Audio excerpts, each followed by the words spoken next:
vamos prosseguir com os trabalhos. O professor Luiz Manuel, que faria a mediação dessa mesa, teve um problema de saúde inesperado e, por conta disso, não vai poder comparecer.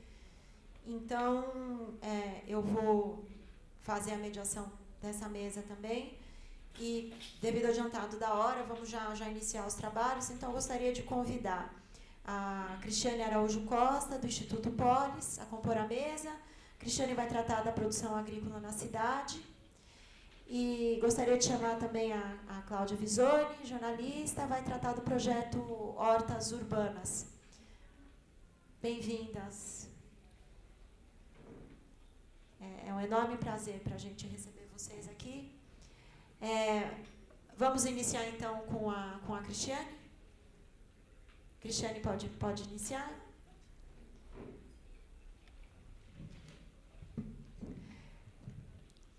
Bom, eu gostaria inicialmente de agradecer o convite, saudar o evento. É uma temática que me interessa bastante. Tenho participado de trabalhos e grupos de pesquisa que trata dessa importante questão que é o fenômeno da visão da cidade produtiva, né, de como que essa cidade pode recuperar, então, essa dimensão. E por ser aqui um evento que está ligado à universidade, eu optei por trazer uns slides que tratam um pouco de um trabalho que a gente fez no município. Eu participo de um grupo de pesquisa da Universidade de São Paulo, que é ligado à área de saúde pública, então a minha abordagem tem bastante relação com a visão também da saúde. Então, é no município do Embu das Artes. Então,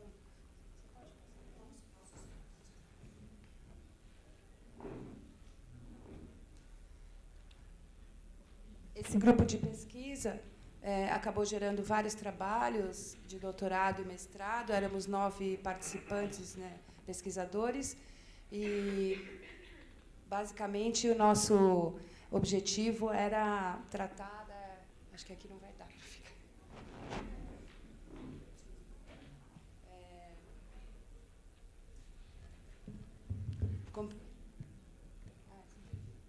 Compreender a importância e a influência das atividades relacionadas à agricultura urbana no município. Então, nós identificamos várias iniciativas. Pode passar. E um pouco aqui essas imagens mostram. Acho que está ficando. Lá existiam iniciativas de horta no parque da cidade, né, no Parque Riso, em algumas unidades de saúde, em algumas escolas. Então, foram esses ambientes, né, uma feirinha que acontecia no parque, foram esses ambientes que a gente procurou caracterizar, né, como que eram essas iniciativas, e quais eram os atores que participavam, enfim, pode passar.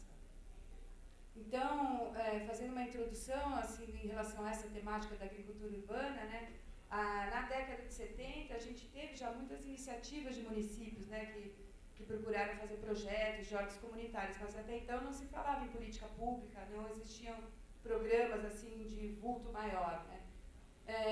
Dentro das características da agricultura urbana, o que a gente costuma tratar, né, em termos de suas características, principalmente esse caráter multifuncional da agricultura urbana, né, que ela trata de questões que abarcam sociais, culturais, ambientais, econômicos e também de saúde. Né.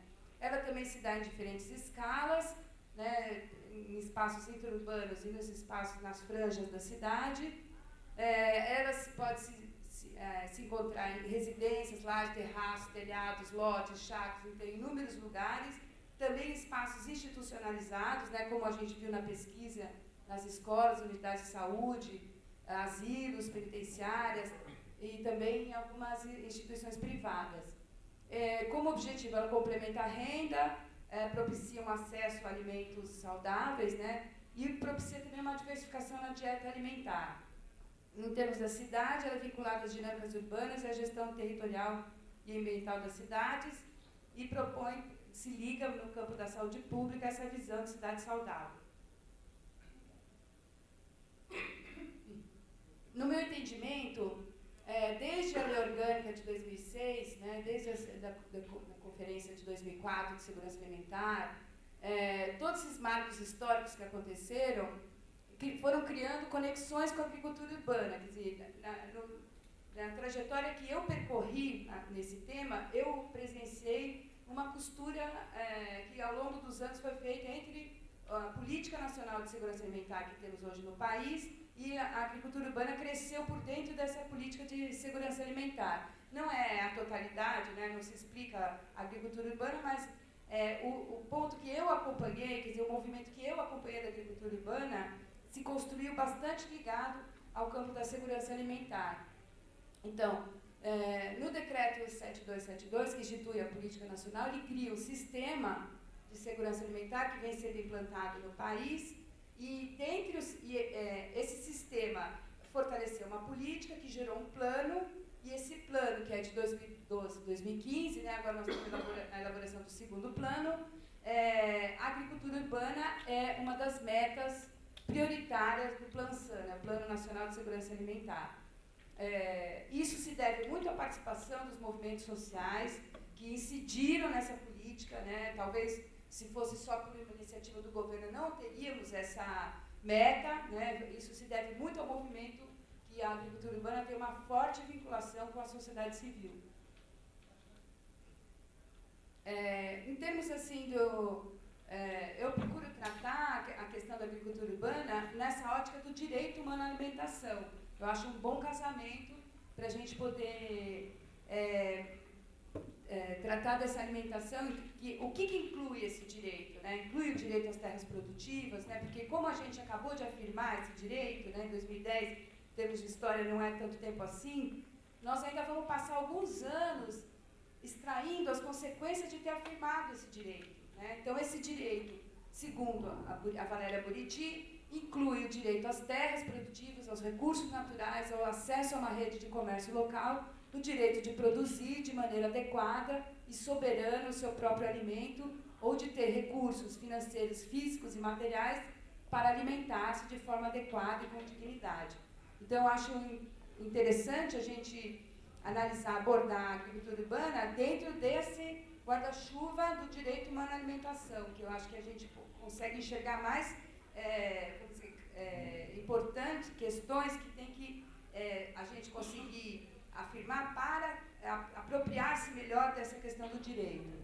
Então, nesse trabalho, a gente procurou, a gente identificou iniciativas que estavam nesses três níveis, áreas da cidade, nos serviços da atenção básica de saúde, né?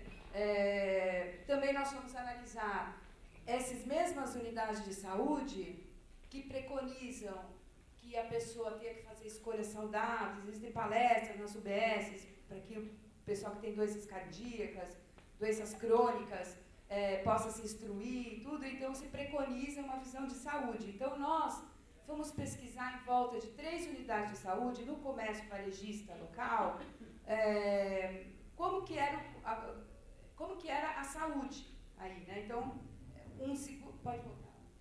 um segundo nível, dimensão que a gente estudou é o ambiente alimentar, que aliás é um tema que vem se construindo, assim, uma série de trabalhos, algumas universidades que têm se dedicado a essa caracterização do ambiente alimentar, porque a promoção da saúde diz muito que o indivíduo faça escolhas saudáveis, mas as escolhas a gente faz dentro do que é disponível como escolha para a gente, né? Então, nós vamos estudar o comércio varejista, analisando 470 estabelecimentos comerciais, para saber o que vende nesses lugares. Quer dizer, se a unidade faz todo um trabalho de saúde, a pessoa sai na rua, o que ela encontra ali como opção de saúde, né? Para ela poder escolher uma alimentação melhor, né?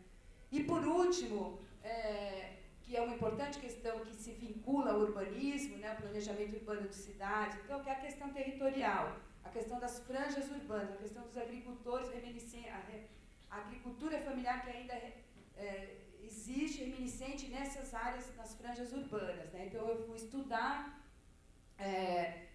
analisando 18 famílias, praticamente todas elas de japoneses, que estão ali na franja do Embu das Artes, e que nenhuma dessas famílias vende as hortaliças para a própria cidade, né? Todas elas vendem para a CEAGESP. Então, também um pouco fui estudar fomos estudar esse grupo de pesquisa, a situação dessas famílias, né, que são muito pressionadas pela especulação imobiliária e está no horizonte delas e um dia que vão ter que sair dali, né? Pode ir. Então, a gente procurou identificar essas experiências, né? Se essas atividades, essas iniciativas de hortas, de agricultura urbana, eram praticadas com fins de sobrevivência ou se eles refletiam outros significados. E quais as conexões estabelecidas pela agricultura com as dimensões, então, que eu mostrei, da saúde, do abastecimento alimentar e do planejamento territorial. Então, essa é a localização, não está dando para ver direito, mas dentro do município de Embu das Artes, esse bairro que a gente viu é uma situação de periferia, são 3 bairros onde existe um adensamento maior de população. Pode passar. E dentro dessa região, que já é mais de uma densidade maior, o que está pintado são os 3 bairros que têm essas unidades de saúde que nós pesquisamos.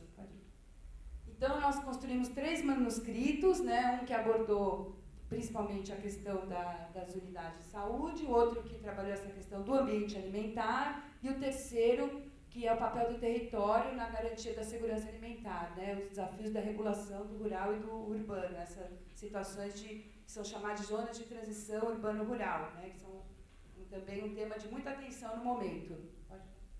Então, no manuscrito 1, né, que se colocou nas unidades, que se referiu às unidades de saúde, então, a gente pôde perceber como resultado que a produção de alimentos para o próprio consumo aumenta, a pessoa começa a comer porque está plantando uma maior variedade na alimentação, o desenvolvimento de habilidades culinárias, o resgate de hábitos e práticas alimentares tradicionais, muitos ali são migrantes nordestinos, né? É uma estratégia positiva para a promoção de educação alimentar e nutricional, né? A pessoa que planta tem uma relação com o alimento que, vamos dizer, que favorece mais ela adquirir novos hábitos e se abrir para uma variedade, porque a gente normalmente, na questão de educação alimentar, é bastante resistente, né? Sair do que está acostumado a comer. É uma estratégia positiva para a promoção da educação alimentar, tanto nos usuários da UBS, como nós vimos também com os próprios funcionários e os profissionais de saúde, principalmente o pessoal da enfermagem, né? E também que nas unidades de saúde sempre viraram jardins, lugares bonitos, que antes era uma situação que a gente vê como inúmeras outras, né? Que a agricultura urbana também tem esse impacto na questão ambiental, né? De tornar um jardim que antes era um lugar abandonado. Na questão da saúde,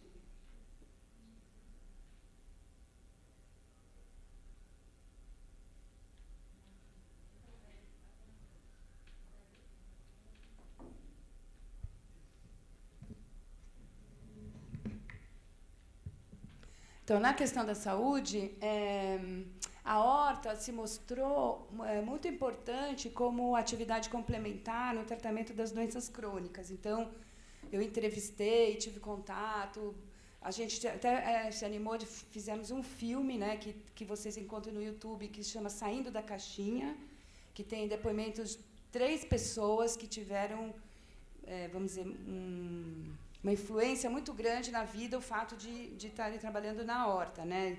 Então, pessoas tomando remédio de tarja preta, por exemplo, com depressão, que, ao voltar a trabalhar com a terra, enfim, produz um efeito terapêutico e a pessoa vai, ao mesmo tempo, passando a se cuidar melhor, né? Porque esse conceito do cuidado é muito importante na saúde pública, né? Então, a promoção da saúde é uma linha na saúde que procura estudar os determinantes da saúde, né?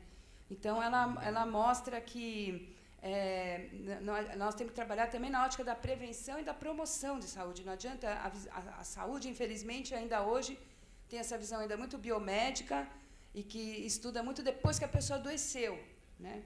Então, se a gente for ver o orçamento da saúde, a promoção da saúde é o primo pobre da saúde, né? Quase que não tem verba, e o que tem, então, vai virando umas palestras um pouco técnica que, vamos dizer, não anima muito. Então, a horta se mostrou uma estratégia bastante favorável como uma mediação para que esses conceitos de saúde, de autocuidado, enfim, fossem passados aos pacientes com resultados bastante favoráveis, né?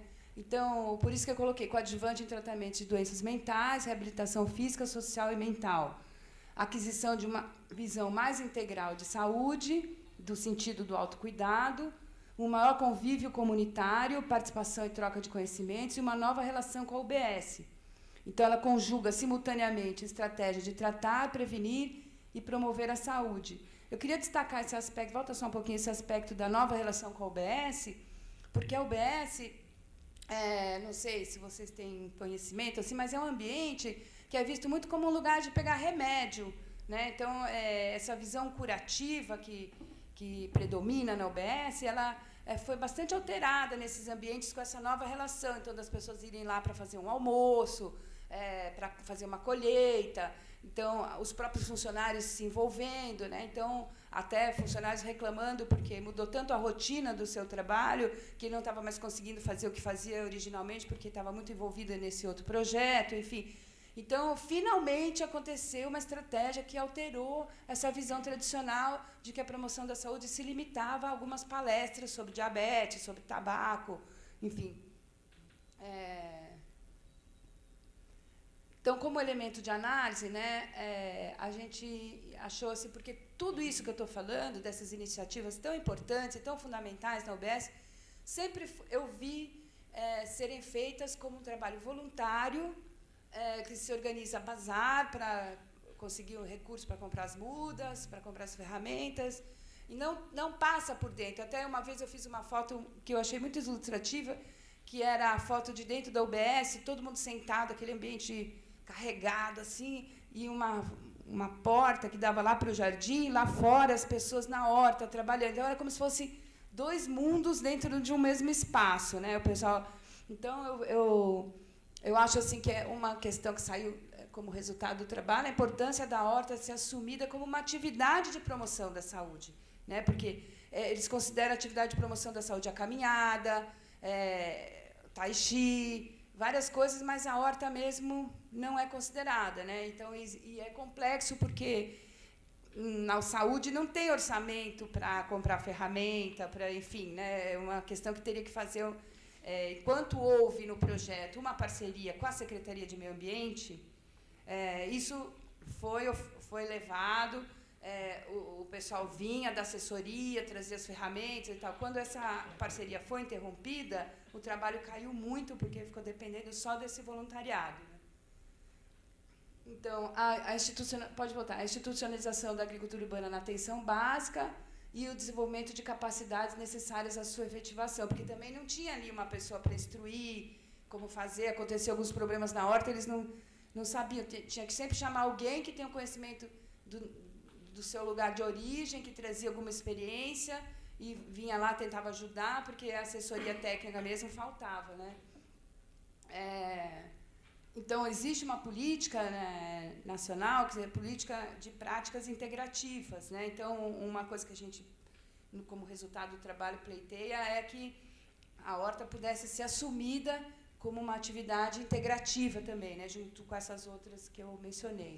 E também a gente tem uma outra política importante que está sendo implantada, que é a política de plantas medicinais e fitoterápicos, que é uma oportunidade para a formação de grupos produtivos, porque eu vi muitas empresas de fitoterápicos já chegando... Como tem essa política, tem que implementar uma unidade básica, aos poucos, vai ter que disponibilizar para a população ao menos 5 ervas, camomila, lavanda.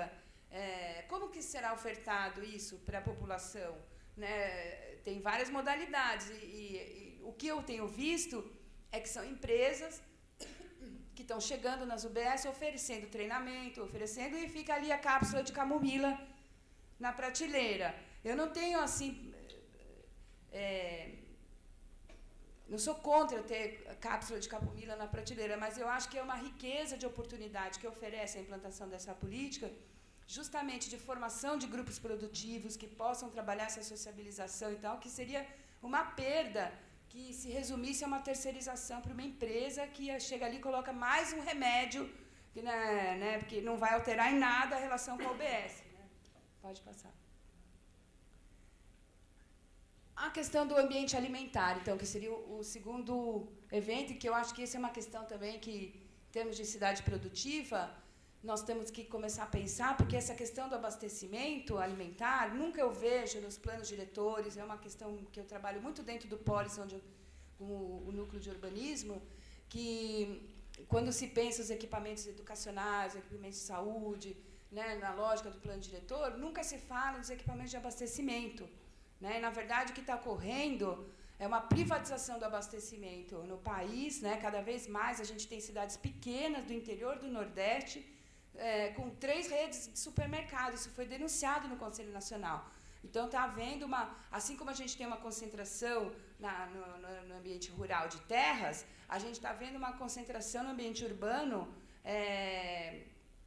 de grandes redes varejistas. E isso tem um impacto muito forte na economia local. Então, a gente 3 redes de supermercado numa cidade que não tem nem 80 mil habitantes, o que acontece com a economia local? Né? E eu vejo que é uma questão que o planejamento urbano, o setor de urbanistas, eles não se debruçam, ainda não é uma questão. E nem também o campo da nutrição.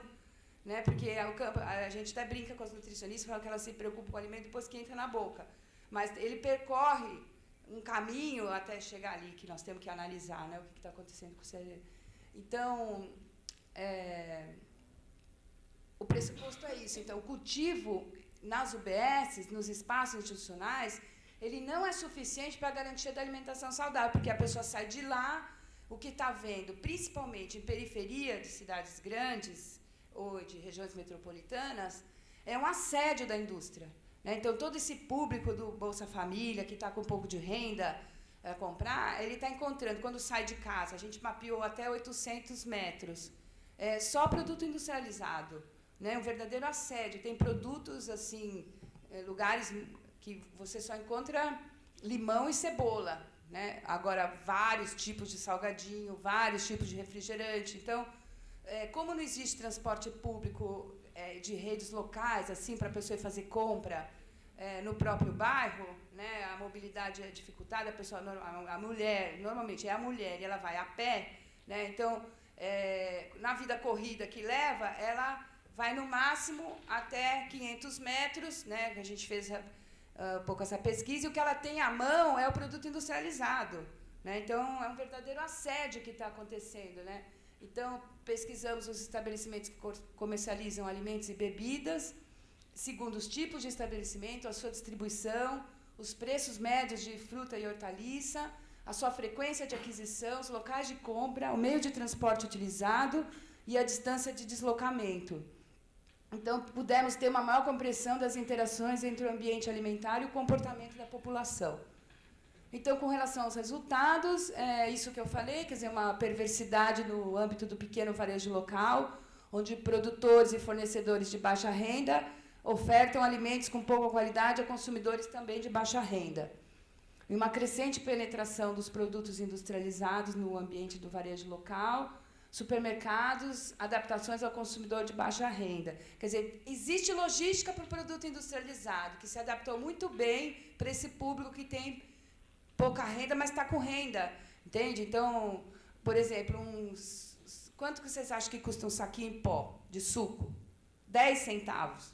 Eu não entendo como uma coisa pode custar 10 centavos, porque acho que nem a embalagem não paga, né? Mas, enfim. Então, a indústria se atualizou para chegar. Tem uma capilaridade nisso que chega em lugares que nem tem nem azulejo, que é só uma garagem aberta e tal. Chega lá, tem a geladeira da cerveja, tem a prateleira da batata frita.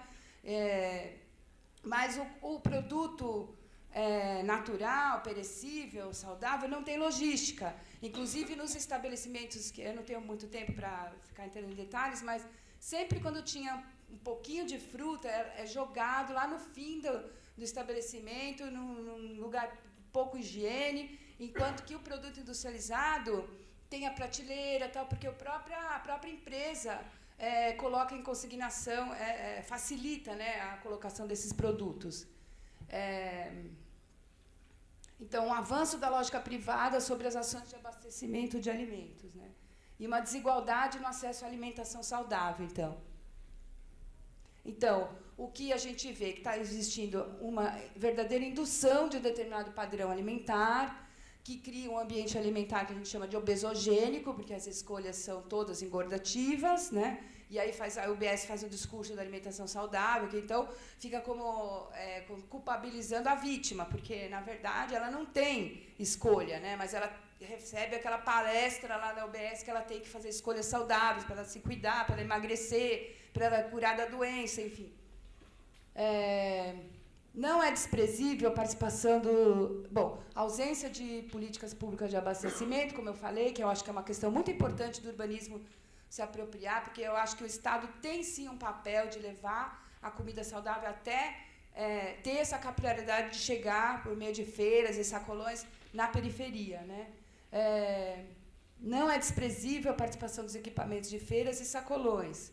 No entanto, existe uma baixa qualidade e a restrição de preço é um desafio a ser superado. Isso que eu já falei, oferta de fruta e hortaliças, um baixo número de equipamentos e ausência de logística de distribuição e comercialização. Como elemento de análise, ações educativas de incentivo à alimentação saudável e autocuidado, realizadas no interior das unidades de saúde, devem ser complementadas com ações públicas de acesso à alimentação saudável de caráter universalizante. E o direito humano à alimentação afirma a responsabilidade do poder público de intervir nos mercados locais de alimento, principalmente nos hortigranjeiros e alimentos básicos, para proteger as famílias contra a fome e alimentação inadequada, que é o papel do município. Espera aí, não passa ainda. Eu queria dizer assim, ainda que essa mesa seja de agricultura urbana, eu quis trazer essas questões porque, numa visão de cidade produtiva, nós não podemos deixar de pensar nessa questão do abastecimento, né? Porque, nesse caso, por exemplo, que eu estudei, que nós estudamos, as hortas, elas tinham, então, uma importância fundamental. Por quê? Porque, na verdade, ali era um ambiente que a gente chama de desertos alimentares, entende? Então, a horta, num ambiente de deserto alimentar, ela tem muito mais importância do que aqui a gente fazer uma horta aqui. Por quê? Porque aí você sai a pé, você a pé pode comprar comida saudável, entende? Tem um sacolão, tem uma feira e tal, enquanto que em outros ambientes é esse conceito que a gente tem usado de desertos alimentares. Então, a horta no ambiente de deserto alimentar, ela tem uma importância fundamental, mas ela não pode ser só... Ela é insuficiente que seja só isso. Então, ela tem que vir acompanhada de outras ações que possam complementar e apoiar essa pessoa que está querendo se cuidar. Né? Pode passar. Então, o que a gente coloca é assim, a necessidade de que o setor de comercialização de alimentos incorpore essa visão de saúde. Né? Então, impõe revisões em procedimentos relacionados à qualidade nutricional e sanitária do alimento, para que esses equipamentos se consolidem como instituições promotoras de saúde. Né? Eu tenho estudado muito essa questão do pequeno varejo, né? Porque, por outro lado, a gente fazia uma visão romântica que, enquanto o supermercado vende esse padrão hegemônico e a cultura alimentar local poderia estar mais presente nesses pequenos estabelecimentos. Mas o que eu vi é que esses pequenos estabelecimentos estão totalmente dominados pela indústria. Né? Então, como que a gente pode recuperar esse pequeno varejo? Né? Recuperação da dimensão pública do abastecimento, né? Política pública de pequeno varejo local, melhorar as condições de inserção dos pequenos varejistas no mercado e redução das suas desvantagens. E esses estudos de caracterização do ambiente alimentar são um diagnóstico bem importante, assim, capaz de subsidiar a elaboração dessas ações públicas. Pode passar.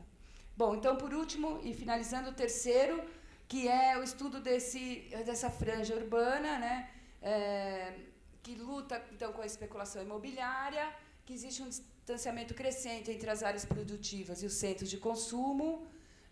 Então, essa questão alimentar e esse dado que todo mundo coloca quando se trata de falar das cidades, que vem crescendo o número de pessoas que estão morando nas cidades, então como que vai comer? Como essas pessoas vão comer? É uma questão que a gente também tem que pensar. Né? E também isso acho que é pouco tratado. Né? A gente fala muito de água, de outros recursos, mas fala mais em comida. Como que as pessoas vão? Como que faz que tanta gente coma na cidade? Né? Então, essa questão alimentar e essa crescente urbanização traz novas demandas também na questão do ordenamento territorial. Então, a gente tem falado muito de conceito de circuitos de proximidade, circuitos curtos de produção e consumo, que é procurar fazer com que exista menos esse distanciamento, né, de um caminhão sair daqui, levando arroz lá para o Acre, né? Então, a gente tem, o país é baseado nos grandes circuitos de alimento. Então, o contraponto que nós temos feito é isso. E uma importante medida que foi inclusive elaborada no Conselho Nacional de Segurança Alimentar foi essa lei da alimentação escolar que obriga o prefeito a comprar 30% da merenda do agricultor local, né? Então, isso é uma lei, mas a sua implantação tem sido uma revolução, uma pequena revolução silenciosa, assim, porque a gente já tem cidades no Nordeste que o prefeito está comprando não 30%, mas 80%, 100% da comida do agricultor local. Então, isso constitui um círculo virtuoso de relações, porque é difícil ter uma medida de administração pública que beneficie dois lados simultaneamente. Então, a gente tem, ao mesmo tempo, uma garantia de mercado para o pequeno produtor, porque o problema dele é levar para a cidade a mercadoria, e a gente tem uma medida de ter uma alimentação saudável para o estudante, que todo mundo sabe que a merenda escolar sempre foi muito criticada por ser um lanche, enfim, que daqui a pouco a criança já está com fome outra vez, e que para muitas delas ali é a grande refeição do dia, ali na escola que ela faz. Entende? Então, essa lei agora nós já estamos vendo situações de ir também para os hospitais públicos e já estamos chamando de compras públicas, quer dizer, focalizar as compras públicas, ligar a compra pública ao pequeno produtor, né? Isso forma circuitos que a gente chama de proximidade, né? Com impactos positivos, mas com toda sorte de problema também, né? Então, com relação aos resultados, né? As áreas de transição urbano-rural são ocupações de densidades menores, onde tem menos estrutura, uma expansão urbana desordenada, criando esses vazios urbanos, né? Fatores de planejamento da dinâmica territorial potencializam ou limitam a permanência da agricultura familiar nessas regiões, né? Então, por exemplo, o prefeito de Embu das Artes, na ocasião que a gente estava lá, ele, na revisão do plano diretor, ele voltou a decretar área rural.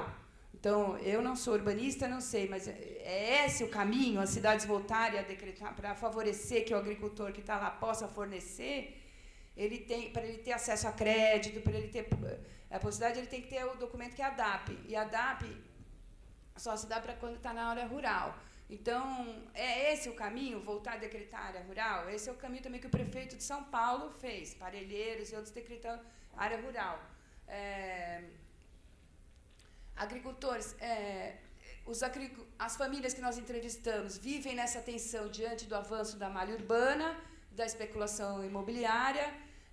Existe uma falta de regularização fundiária, de assistência técnica. Por exemplo, muitos desses agricultores, tem mais de 400 famílias de agricultores aqui em Parelheiros. São Paulo, para quem não sabe, tem uma grande área rural. Então, eles estão numa situação que precisa de regularizar a terra deles, né? Porque senão isso dificulta muito as condições de trabalho, né? Eles apontam também uma dificuldade na contratação de mão de obra esporádica e principalmente na manutenção de jovens na atividade, né? Isso é uma reclamação geral. E também que essas áreas de transição, existe uma sobreposição de legislações municipal, estadual, federal, e tudo que tem todo mundo mandando é como se fosse terra de ninguém, né? Porque ninguém sabe direito de quem que é a responsabilidade sobre determinados assuntos, né?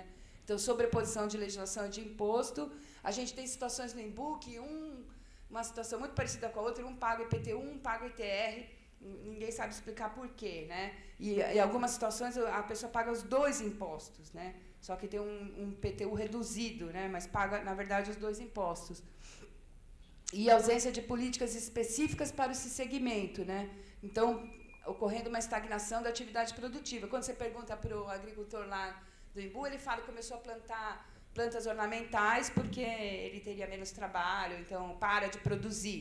Ou então, o agricultor familiar, normalmente, ele se caracteriza por uma diversidade de culturas. Então, conforme ele não vai tendo mercado, ele vai se tornando um pequeno monocultor.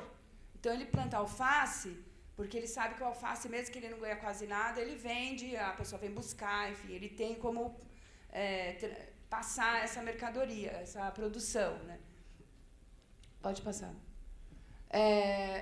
essas pessoas que estão nessa franja urbana, eles têm uma dependência não é uma área rural, né? Eles têm uma dependência da infraestrutura urbana, tem filhos que trabalham na cidade e moram vamos dizer, na área rural, né? Utilização de infraestrutura e serviços urbanos, de transporte coletivo, escola, postos de saúde, hospitais, comércio e lazer. No Embu, no caso, a primeira versão do plano diretor não mencionava o tema da agricultura urbana e já no processo de revisão, em 2011, por ação dos movimentos sociais que estavam ali, de agricultores, enfim, a nova lei complementar de 2012 já contempla diretrizes e estratégias para uma política agropecuária. Novamente, a sociedade interferindo, né, pode passar. E, como elemento de análise, a última slide, a gente pensar esse direito à cidade, o direito humano à alimentação, né, como que a gente conjuga esses dois direitos, como que eles podem estabelecer uma conexão mais estreita. Em relação à região periurbana, como uma zona de expansão urbana e uma ligação de duas realidades distintas, né? Essa zona mista, né? Que ela tem uma característica própria, uma identidade, só que está faltando, eu acho, um pouco se pensar melhor sobre essas áreas, né? Quais são as necessidades de regulação, mecanismos e incentivos adequados. A produção mais próxima é favorável no sentido de se evitar risco à saúde. Ela é capaz de fazer uma produção mais sustentável e uma distribuição mais equitativa, porque assegura o fornecimento de produtos frescos, mais ricos em nutrientes do que os armazenados por longos períodos e transportados por longas distâncias. E reduz o risco de enfermidades e simultaneamente, produção de um ambiente urbano saudável e sustentável. Pode passar. O desenvolvimento de...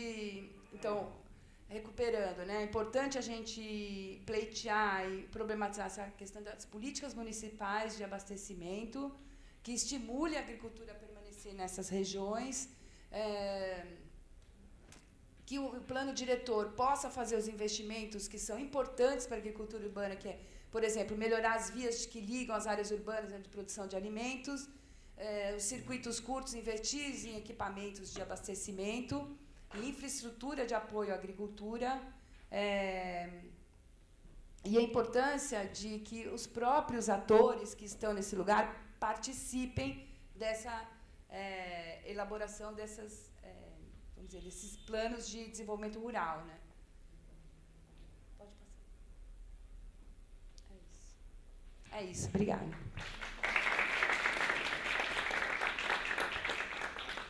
Agradecendo muito a Cristiane pela exposição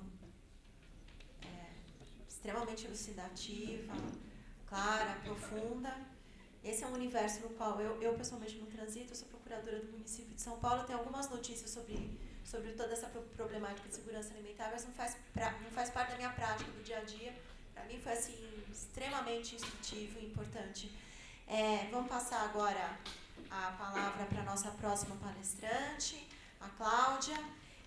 Eu vou controlar o tempo. Imagina, temos tempo ainda. Pediria para a Cláudia tentar restringir a fala para 20 minutos. Eu vou avisando conforme a gente for chegando no final do período.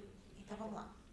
Bom, obrigada. Para mim é um super prazer estar aqui e, assim, fico muito feliz, principalmente de vocês estarem olhando para esse tema, que é um tema super importante, como a Cristiane mostrou, e ele está meio ainda passando desapercebido na sociedade, né? Eu sou jornalista e agricultora urbana, né? Eu me tornei agricultora urbana faz 8 anos, quando eu passei a plantar comida na minha casa. Eu ainda me considero bem iniciante como agricultora. A gente que tem formação universitária tende a achar que é uma atividade qualquer, mas é uma atividade bem complexa, é um aprendizado para a vida inteira. Daqui a pouco eu retomo um pouco isso em relação a onde que essa incompreensão aí do nosso mundo letrado às vezes atrapalha um pouco. Bom, a Cristiane mostrou aí um banho de realidade e eu espero trazer alguns elementos aqui que mostram, a partir do chão mesmo, como é que a gente pode começar a construir a solução para esse problema de saúde pública, de insegurança alimentar e tudo mais. Bom, primeira coisa, a agricultura urbana não é novidade, né? As pessoas, a gente que está aqui na cidade, que viveu segunda metade do século XX, não tem essa consciência, mas a agricultura urbana ela é responsável por 20% dos alimentos produzidos no mundo, com tendência de aumento. Isso está no relatório do World Watch Institute de 2011, acho que é o dado que mais referencia essas coisas. Somos 800 milhões de agricultores urbanos no mundo, boa parte profissionais. Eu sou amador iniciante, mas boa parte da turma é profissional, né? E se a gente for para a história, a gente vai ver que o surgimento da cidade da agricultura é imbricado, e cidade sem agricultura, agricultura sem cidade não faz sentido, mas na cabeça das pessoas que moram na cidade hoje em dia, há uma dicotomia. Quando eu comecei a plantar na cidade, tinha gente que me abordava e falava que eu era louca, porque a cidade é o oposto do campo. Quanto, assim, tem um imaginário de que o alimento é produzido lá, muito longe, e a gente precisa começar a mudar esse imaginário, né? Tem 4 pontos que eu quero abordar aí, que é a questão de como e por que as hortas domésticas e comunitárias vêm ganhando força, o papel da mídia e das mídias sociais no fenômeno, os desafios e oportunidades da agricultura urbana, doméstica e comunitária, e a relação entre os agricultores domésticos e comunitários e os agricultores profissionais na cidade de São Paulo, tá? Então vamos começar aí, né? Por quê que as hortas, que está se falando desse assunto, que aparece na televisão, que está na moda e tudo mais. Vou dar uma visão bem pessoal, assim. Eu acredito que a agricultura urbana é um ponto de inflexão na nossa cultura, né? Nas últimas décadas a gente vem vindo para vem num processo aí de afastamento da natureza, afastamento da terra. E eu que trabalho bem na terra, a gente tem hoje na cidade pessoas que nunca mexeram na terra, que nunca pisaram com o pé descalço na terra. Existe gente que tem aversão à terra, né? Então isso é um processo de desconexão que se acentuou muito depois da Segunda Guerra Mundial e de repente chegou num limite, né? Que tem a ver com as questões que a Cristiane trouxe, um limite até de doenças psiquiátricas mesmo, porque esse afastamento da natureza leva o ser humano a ficar meio biruta. E aí surge a possibilidade do cultivo de alimento como uma forma terapêutica. Esse filme que eles produziram na faculdade é sensacional, saindo da caixinha, super recomendo. Mas é um ponto de inflexão em relação também ao esgotamento dos recursos naturais, né? Então, eu entrei por essa via, eu sou interessada em questões ambientais desde sempre, resolvi plantar por uma decisão absolutamente racional, que você começa a ler as coisas, falando, bom, o clima vai mudar, a água vai diminuir, o mundo está desertificando, você fala, vai faltar comida, né? E quem trabalha com isso sabe, e eu falei, nossa, a gente precisa começar a plantar de novo, porque a perspectiva para esse século é difícil. Eu não imaginava todo o universo que eu encontrei dentro disso, né? Então é um ponto de inflexão. À medida em que você passa a plantar mais dentro da cidade, você reduz a pressão que a cidade faz nos biomas, né? As cidades, se você pegar o globo terrestre, elas são muito pequenas em área, mas elas são como buracos negros que sugam biomas inteiros. Então é só pesquisar, né? A quantidade de madeira que São Paulo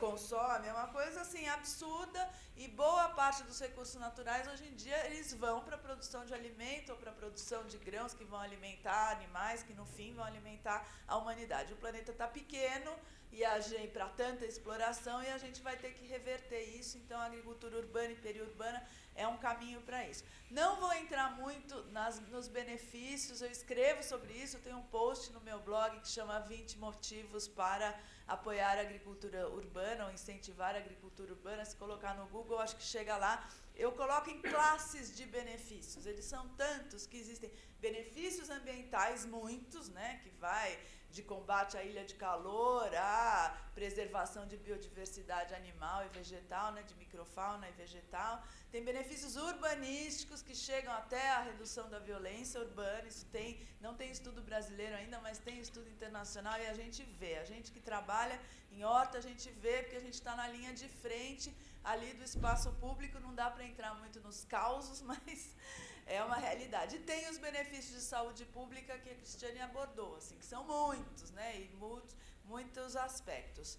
Bom, o que eu percebo, assim, é que, além de tudo, além dessas explicações racionais, tem um desejo nas pessoas. As pessoas estão, assim, precisando trazer de volta aquele arquétipo do velho agricultor. Então, às vezes as pessoas falam, nossa, você faz tanto sucesso, você aparece na televisão, dá entrevista, fala, não sou eu. Qualquer pessoa que colocar um chapéu de palha, pegar uma enxada e for para a praça, vai fazer muito sucesso, porque a gente lá dentro da gente está morrendo de saudade desse avô e desse bisavô, assim. Está fazendo falta na nossa vida esse ser ligado à terra. Então, assim, é muito engraçado isso, mas não é uma coisa pessoal, é uma coisa arquetípica mesmo, né? Bom, segundo tema, o papel da mídia e das mídias sociais no fenômeno, né? A gente está numa novidade intensa, que é essa sociedade em rede, que é uma coisa de 10 anos para cá. Os sociólogos de plantão aí ainda vão ter muito o que explicar. A gente não sabe o tamanho desse fenômeno, a gente não sabe onde vai parar, a gente não sabe os efeitos, mas ele já está movendo com a sociedade de uma forma muito intensa. Eu que sou jornalista, entrei no mercado nos anos 80, ainda escrevi em máquina de escrever, né, em papel e lauda e tudo mais. E hoje em dia a gente vê, primeiro, o que aconteceu com a profissão de jornalista, e a gente vê o debate político e as mídias hegemônicas confrontadas, né, com uma série de questões que elas sempre ignoraram, né, questões de feminismo, de gênero, que de repente começam a aflorar da sociedade, passam a influenciar a grande mídia e por aí vai. Trazendo para o campo aqui da agricultura urbana de São Paulo, mas a gente tem bastante influência no país, ainda bem que existem as redes e ainda bem que a gente conseguiu chamar a atenção da mídia. A mídia é muito sensível a essas questões, né, psicológicas. A mídia também percebeu que o arquétipo do agricultor estava fazendo falta, porque a gente tem uma insegurança jurídica que é absurda. Eu sou voluntária da Horta das Corujas, que é na Vila Madalena, a primeira horta em praça, né, da cidade, vai fazer 4 anos agora em setembro, e ela só existe porque ela se tornou conhecida, porque a máquina estatal ainda não acordou para a importância disso, e ela vem numa inércia de, assim, a gente vive, daqui a pouco, se der tempo, até entramos mais nisso, mas a subprefeitura de São Paulo, por exemplo, há 2 semanas atrás, trancou a horta comunitária da Moca. Trancou. E deixa as plantas morrer lá dentro, né? Isso porque a horta tem 2 pessoas relacionadas à horta que fazem parte do Conselho de Meio Ambiente. Eu sou conselheira de Meio Ambiente pela região de Pinheiros. Lá na Moca tem 2. Tentam reuniões com o subprefeito, ele se recusa a atender. Então, assim, a gente vive num limbo jurídico. Muitas pessoas me ligam e falam assim, como faz para fazer uma horta, como faz para... A pessoa às vezes pergunta, né? Como faz para conversar com a prefeitura? Eu falo, me liga porque o assunto é comprido. Assim, é muito... A gente está num limbo, não é proibido, não tem nenhuma lei dizendo é terminantemente proibido um grupo de cidadãos, mas é uma situação não regulamentada. O Nabil Bonduque fez a lei das praças, que prevê conselhos gestores de praça e prevê horta. Essa lei não foi regulamentada ainda, não tem uma praça com conselho gestor ainda, a gente não consegue oficializar. Tem situações surreais, como grupos que entram em contato com a gente, nós voluntários, cidadãos da Horta das Corujas, falam assim, olha, eu estou aqui, eu sou da subprefeitura X, tem um grupo aqui querendo fazer uma horta, nós da prefeitura não conseguimos aprovar, então a gente quer saber como vocês fizeram. Aí a gente fala, a gente foi lá e fez, e conseguiu tornar a horta apoiada pela comunidade, porque existem também grupos contra, que vão lá na prefeitura pedir para destruir a horta da City Lapa. A gente teve que fazer um abaixo-assinado para ela existir num lugar onde tinha descarte ilegal de lixo, tiraram todo o entulho, plantaram flores, comida e tarará. Enquanto tinha os sofá velho, o pneu juntando dengue, ninguém reclamava. Quando puseram a horta, um grupo foi a prefeitura pedir para retirar a horta. A gente conseguiu segurar fazendo uma petição online que chegou em 2.000 e tantas assinaturas, o subprefeito achou melhor deixar quieto. Mas é isso. Então, eu estou muito feliz de estar numa sala cheia de advogados. A gente está precisando de ajuda, a gente está precisando de ajuda. E ajudar uma horta comunitária não é só pegar na enxada. É pegar na enxada, é fazer placa, é ajudar a conseguir esterco e é ajudar também a construir um caminho jurídico, né, que nos permita ter um pouco mais de tranquilidade, né? Bom, vou voltar aqui para o papel da mídia, né, e da rede. Existe um grupo, não sei se vocês conhecem, que chama Hortelões Urbanos, que está no Facebook. Ontem à noite, porque todo dia entra a gente, tinha 42.817 pessoas do Brasil inteiro. Existem brasileiros de fora do Brasil e tal. Eu sou uma das fundadoras do grupo, junto com outra jornalista. É um grupo autogerido, não é um movimento, não tem assistência institucional, não tem representante oficial, mas é um grupo de ajuda mútua que funciona 24 horas por dia no Facebook e tem sido uma experiência muito legal para ajudar a empoderar as pessoas que estão entrando nessa, principalmente gente que planta no quintal, né? Então, isso que a Cristiane falou é essencial. A Vila Madalena talvez seja no Brasil um dos lugares que menos precisa ter uma horta, porque é um lugar de alta renda, em que não é um deserto alimentar, em que as pessoas, inclusive, têm mais conhecimento, então elas sabem que precisam comer comida fresca e tudo mais, mas ela tem um papel político muito importante nessa inflexão cultural, porque existe hoje no Brasil gente que sabe plantar e tem vergonha de saber plantar, que gosta de taioba e tem vergonha de gostar de taioba, porque tem esse rolo compressor aí da mídia e da indústria que o legal é comer batata frita e que o legal é não cozinhar, né, ser prático, é não sei o que lá. Então, na medida em que a gente, profissional urbano aqui do centro, começa a pôr o nosso chapéu de palha, a nossa enxada, falar de taioba, comer taioba, plantar taioba na praça, eles sabem muito mais, né? Às vezes as pessoas me ligam e falam assim, você não quer dar umas dicas de como fazer horta? Eu falei, na comunidade de vocês esse conhecimento existe, é só empoderar essas pessoas. Só que, em geral, as pessoas que detêm esse conhecimento são as mais desprezadas pela sociedade, são pessoas mais velhas, são pessoas muitas vezes analfabetas, e quem estudou, se acha muito mais esperto e inteligente, muitas vezes abafa esse conhecimento e impede ele de aflorar. Até porque dentro das instituições é bastante incômodo, porque escola, por exemplo, o mais comum é empurrar para o servente menos graduado. Só que naquele assunto o servente menos graduado sabe muito mais do que a diretora. E aí as relações hierárquicas ficam meio complicadas, então... Só que, assim, a gente tem que encarar e saber disso, né? Muitas vezes as pessoas entram nisso, aí o projeto não dá certo, não sabe por quê. É porque tem todas essas implicações que não foram mapeadas ontem, né? Bom, eu acho que, assim, em relação à mídia e aos movimentos sociais, virtuais, etc., eu tenho um lema para mim que só vale a pena fazer qualquer coisa no computador ou no celular se isso tiver uma expressão no mundo real. Eu não me envolvo em absolutamente nada. Às vezes as pessoas entram em contato, vamos fazer. Eu falei, olha, se é uma coisa do mundo virtual para o mundo virtual, eu não tenho tempo. Se é uma coisa do mundo virtual que vai ter uma expressão na realidade concreta, vamos embora. Bom, terceiro ponto, os desafios e oportunidades da agricultura urbana, doméstica e comunitária. São muitos desafios e algumas oportunidades, mas elas são enormes. Bom, o desafio assim, é que dá trabalho, quem vai se envolver nisso dá trabalho, é uma mudança de vida, assim, dá muito trabalho todo dia, né?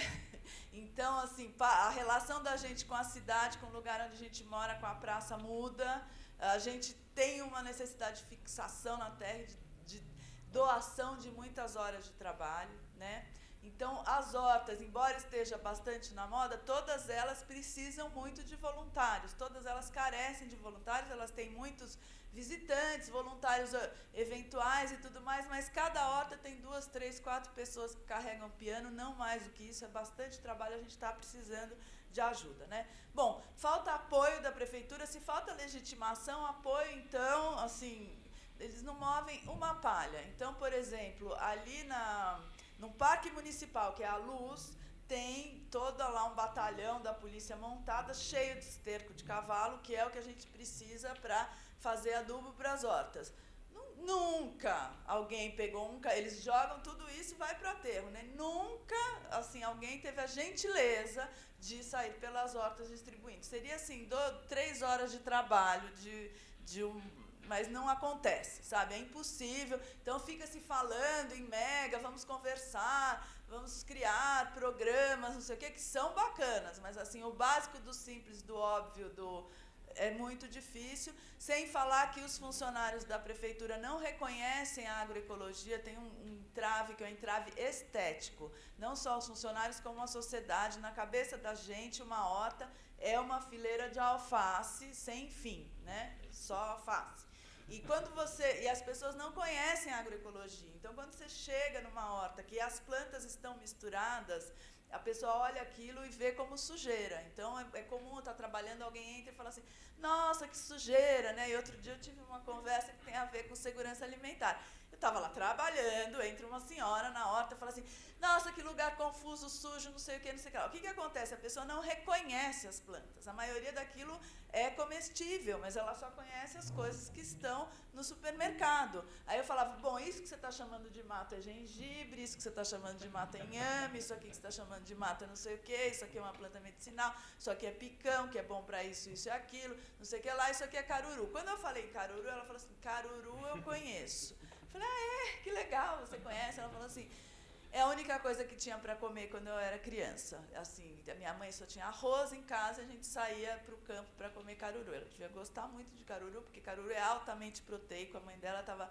muito bacana. Mas assim, então isso é para mostrar que até esse passado de pobreza rural no Brasil, tem muitas pessoas que são traumatizadas com a pobreza rural e que poder ir comprar nuggets no supermercado hoje é um alívio. A gente não tem, nós que não vivemos isso, não temos o direito de desprezar isso, mas é uma coisa que influencia. A pessoa entra lá, ela diz que é tudo horrível, tudo nojento, porque aquilo remete a uma situação que ela viveu de muita dificuldade. Coitado do caruru, não tem culpa nenhuma. Inclusive, eu tive uma pessoa, uma faxineira em casa, quando eu comecei a plantar, ela ficou muito brava.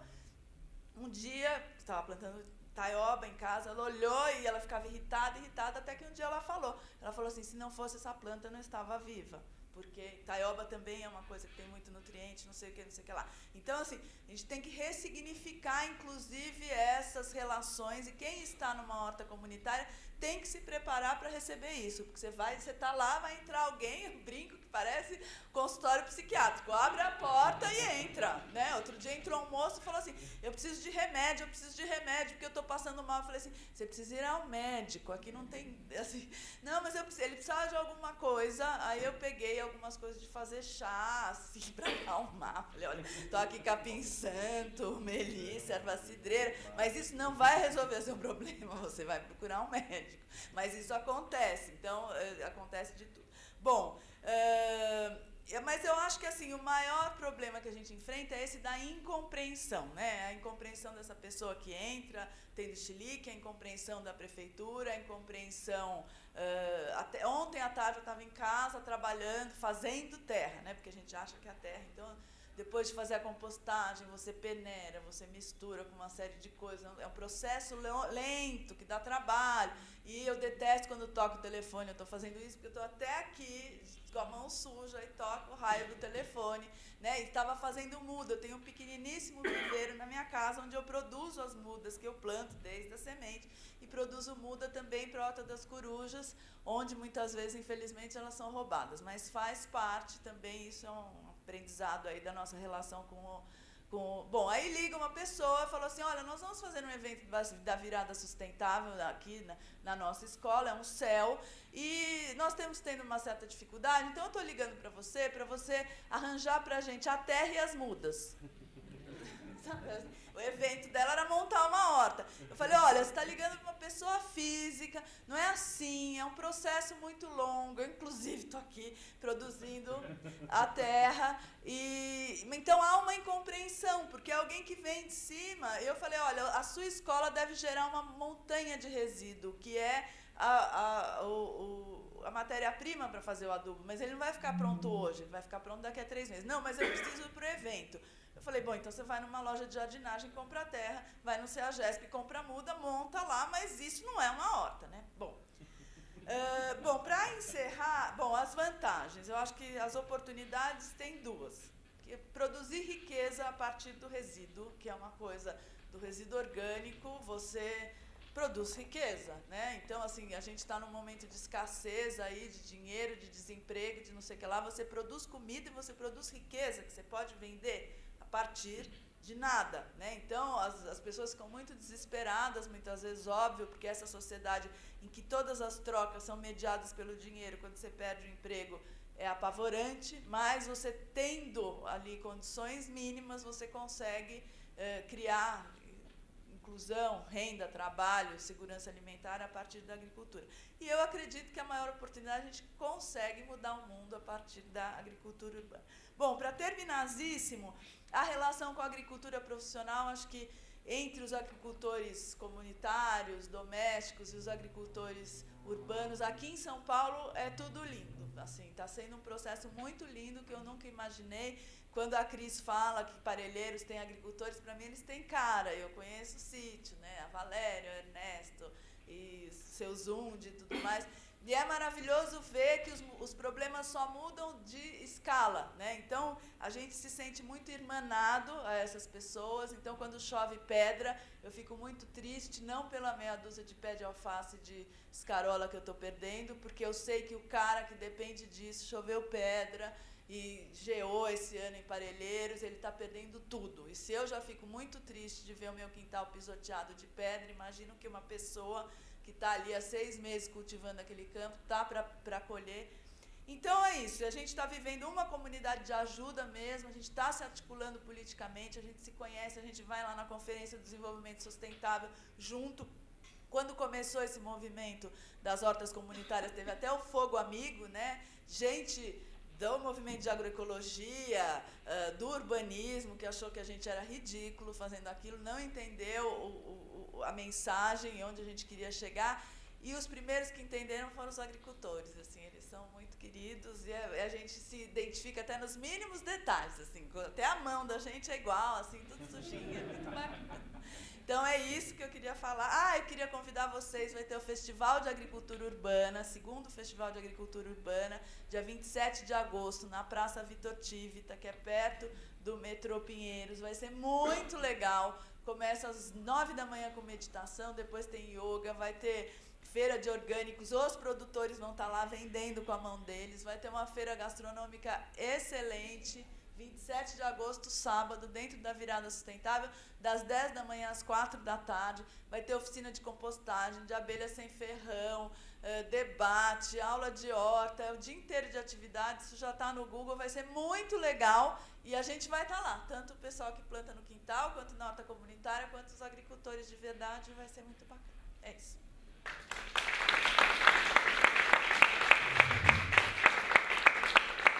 Agradecendo muito a Cláudia por essa palestra dinâmica, né? Advogado tem de ser tudo sisudo certinho, né? É bom ter né? Quebrar essa seriedade toda, né? Temos tempo para perguntas? Temos tempo para perguntas. Então, uma pergunta, vou fazer aqui como se fosse um leilão. Mais uma pergunta, 3 perguntas. Se vocês puderem vir aqui para fazer no microfone, né? Para a gente captar direitinho. Se apresentando, dizendo de onde é, para ficar o registro.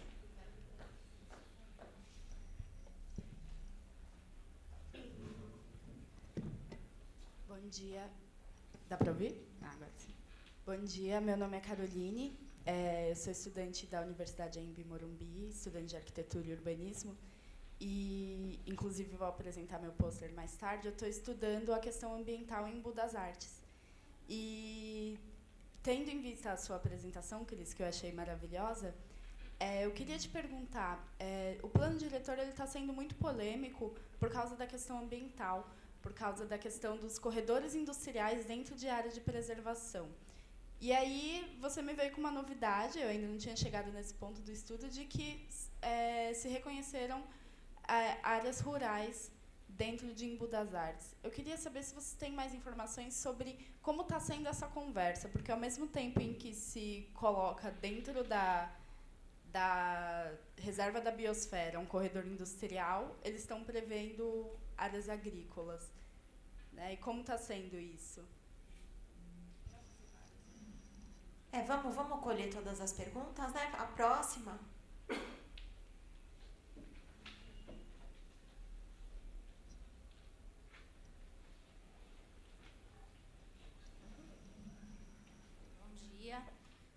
Meu nome é Paula, eu sou arquiteta e hoje eu trabalho no Ministério do Meio Ambiente. Eu tenho uma dúvida com relação ao uso dos espaços públicos no tocante à contaminação das áreas. Por exemplo, você mencionou de uma área que ela era usada para disposição inadequada e ela acabou sendo usada para uma horta. Então, como que fica esse uso adequado para uma alimentação a partir daquele solo, né? Acho que eram 3 perguntas. Por favor. Olá, bom dia. Primeiro, parabenizar, foram falas super maravilhosas e empolgantes.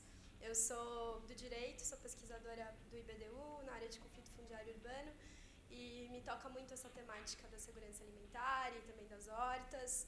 Enfim, a minha pergunta, vou tentar puxar um pouquinho para o direito, me mobilizou muito a fala da Cristiane sobre o impacto da rede de varejo e como a dinâmica de logística enfim, é muito determinante, às vezes, nas escolhas alimentares da população mais vulnerável e carente. E aí, pensando em como a regulação jurídica pode favorecer ou influenciar essa dinâmica, me ocorreu perguntar se o Ministério Público ou a Defensoria Pública têm sido parceiros nesse diálogo, ou, enfim, se existe abertura dentro dessas instituições, se vocês chegaram a estabelecer algum diálogo com elas para problematizar essa questão. Eu realmente não desconheço, enfim, então só para, caso haja, enfim, para a gente discutir um pouco, me ocorreu. Enfim, parabéns, obrigada. Vamos lá, então. Bom, a primeira pergunta realmente essa questão ambiental é uma grande tensão lá no Embu das Artes. A gente tem as duas coisas ao mesmo tempo. Você tem que foi decretado área rural, que viabilizou o fornecimento de DAP para alguns produtores. O prefeito até comentava comigo que ele mesmo era vizinho de um produtor de hortaliça e que por que a escola que é do lado não poderia, esse produtor poderia, ele planta pêssego também, e poderia fornecer pêssego para a escola pelo muro, assim, e por que isso é impeditivo? Então ele mesmo era muito sensibilizado por essa questão de que a gente tinha que arrumar uma forma de construção desses circuitos de proximidade. Então a forma que se encontrou foi voltar a decretar a existência de área rural. Eu tenho uma pergunta que eu falo da área de saúde pública. Eu sou de formação socióloga e me aprofundei nessa área de saúde pública. Mas, alguma forma, a gente tem que encontrar de fazer com que esses agricultores possam permanecer nesse lugar e a gente estudar melhor essas áreas de transição. Porque, na verdade, não é ali uma área rural. Tanto é que na fala dele você vê, ao mesmo tempo, a casa, tem a escola... não é uma área rural, também não é mais uma área urbana, é uma área que tem características específicas ali. Então, eu acho que falta a gente tratar. E, ao mesmo tempo, já respondendo a segunda questão que ela colocou, então, eu acompanhei esse debate no Embu, o pessoal do movimento ambientalista ali confrontou com o prefeito, inclusive, quando eu mencionei que parou de ter assistência técnica nas hortas das unidades de saúde, foi um pouco nesse confronto, porque era uma ONG que fazia parte desse movimento ambientalista que foi cortado o recurso por conta dessa oposição que houve, né, desse confronto que houve do movimento com a prefeitura, na ocasião da revisão do plano diretor, né. Então, esse é um dilema lá no Embu mesmo. A gente tem as duas coisas, né? Você tem essa sensibilidade com essa questão do periurbano, de viabilizar os agricultores ali, e ao mesmo tempo tem esse corredor industrial que foi feito lá, enfim, que é um motivo de grande descontentamento da parte do movimento ambientalista. E a segunda questão é um ótimo tema de estudo, viu? Porque realmente as questões que você colocou, eu acho que deveriam ser aprofundadas, deveriam ser melhor estudadas. A gente não tem, por exemplo, essas áreas, aqui mesmo Parelheiros, né? Foi decretado área rural, mas ponto. Não tem ali um ordenamento territorial, você tem situações de agricultor com DAP, outros sem a DAP, não tem assistência técnica. A gente fala com o pessoal da Cooperapas, por exemplo, com a Lia, eles têm uma intenção assim, de que os jovens possam se interessar, então precisaria ter uma casa de agricultura ali com força para vir ali com trabalhos e assistência técnica. Não houve, eu acho que, por exemplo, quando a gente... Então, aqui é a área rural, então nós temos que fazer um plano de desenvolvimento rural, porque hoje em dia o rural não é só produção de alimentos, o rural é turismo, o rural por exemplo, a gente tem situações na Europa de agroturismo, né, que são lugares de descompressão da população urbana, vai passar o dia, comer um queijo, ver como faz algum processo. Então, a gente poderia estar fazendo uma ocupação melhor desses espaços, né, e regulando melhor. Então, isso é um tema que do mesmo jeito que a Cláudia fez uma encomenda, eu também quero colocar uma encomenda para advogados e urbanistas, né, na área pessoal de área de planejamento urbano, que eu acho que falta estudos que aprofundem quais os mecanismos que possam garantir a permanência dessa atividade, porque se depender da lógica só do mercado, são áreas que é só uma questão de tempo que eles vão sair dali, entende? Porque é muito desigual, o preço da terra é muito caro, né? A terra urbana é muito cara, então, se for só por uma lógica de mercado, por isso que a gente está falando, o que o Estado poderia fazer? Como que se pode garantir? A gente criaria zonas especiais de segurança alimentar, né? A gente tem uma situação dessa ocorrendo na Amazônia. Por quê? Porque ali a produção da soja vai avançando e começa a pegar as áreas de agricultura familiar, porque quando borrifa agrotóxicos, por exemplo, o vento muitas vezes leva, né? A gente tem depoimentos de agricultores familiares, por exemplo, de Santarém, no Pará, e fala, olha, eu resisti até onde deu, mas eu vou ter que ir embora daqui porque eu não estou mais resistindo, né? A gente tem situações, por exemplo, que viram ilhas, né? Você tem soja, ilhas de agricultura familiar. Então, ali se criou zonas especiais de agricultura familiar, que é uma proteção contra o avanço da soja. Como que seria aqui em Parelheiros? Como que a gente garante que esses agricultores que ela falou possam permanecer ali, fornecendo comida? Porque, por outro lado, nós estamos precisando aumentar o consumo de verdura e legumes, né? É o que está faltando na alimentação da gente. Se você tem quem está produzindo perto, que pode produzir sem veneno, enfim, é uma coisa que a gente teria que estar protegendo isso. E a tendência é que a agricultura familiar vai cada vez mais para longe, né? Porque nessa competição com os empreendimentos imobiliários, dos condomínios e tudo, é uma luta muito desigual. Então, eu acho um bom tema de estudos e que vocês possam se apropriar mais dessas questões, que eu vejo que não está dado isso, né, na lógica nos temas que o plano diretor abarca, essa questão do abastecimento e da atividade agrícola. Falar um pouquinho da contaminação, realmente esse assunto é super importante, tá? Bom, como o Estado não orienta, a gente tem ajudado as pessoas dando alguns parâmetros. A CETESB tem um mapa de regiões contaminadas, então quando a pessoa fala, quero fazer uma horta, a primeira coisa que a gente fala, entra no mapa. Se estiver no mapa, você pode fazer sua horta, mas você vai fazer canteiro elevado, isolado, vai trazer a terra de fora e vai não usar água, se o lugar estiver nascente, você não vai usar água lá. Mas nem toda região contaminada está nos mapas da CETESB, né? Segundo indicador, posto de gasolina. Aliás, já que as encomendas, caros advogados, se fala por aí que todo posto de gasolina vaza. É uma coisa normal, todo posto de gasolina vaza. Outro dia eu soube que a gente sabe, os que estão abertos, quando você passar na frente no posto de gasolina, você pensa nos seus netos, porque aquilo lá está vazando benzeno no solo, aquele solo está contaminando um raio de 400 metros, e essas terras vão ser inviabilizadas. Mas tem um detalhe, postos de gasolinas que fecham, se vai à falência, o cara simplesmente fecha, vai embora e deixa aquilo lá. Uma hora vai arrebentar, vai corroer e aquilo vai vazar. Então, isso é um legado horroroso que a gente está deixando para as próximas gerações, um crime horrível. Bom, então a segunda coisa é, tem posto de gasolina a menos de 400 metros, considera que é contaminado. Não tem posto de gasolina a 400 metros. Saiba o histórico do terreno. Então, a Horta das Corujas, minha família, por acaso, eu morava mais ou menos perto, a gente mudou para lá em 68, eu era pequenininha, tinha 2 anos, mas a gente conhece a história. Aquele lugar foi floresta, foi pasto, foi uma favelinha que saiu de lá no começo dos anos 70, virou praça.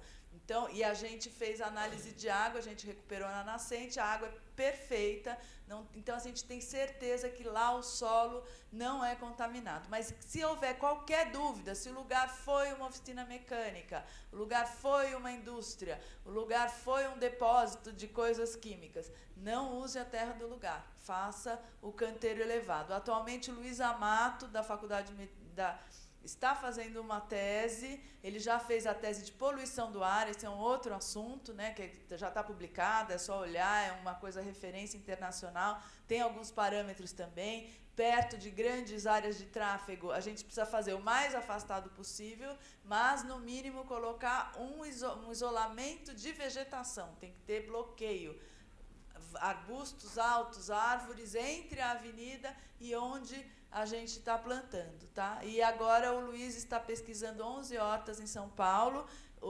a contaminação de solo. Então, foi plantada, isso foi colhido, agora daqui uns 2 anos saem os resultados.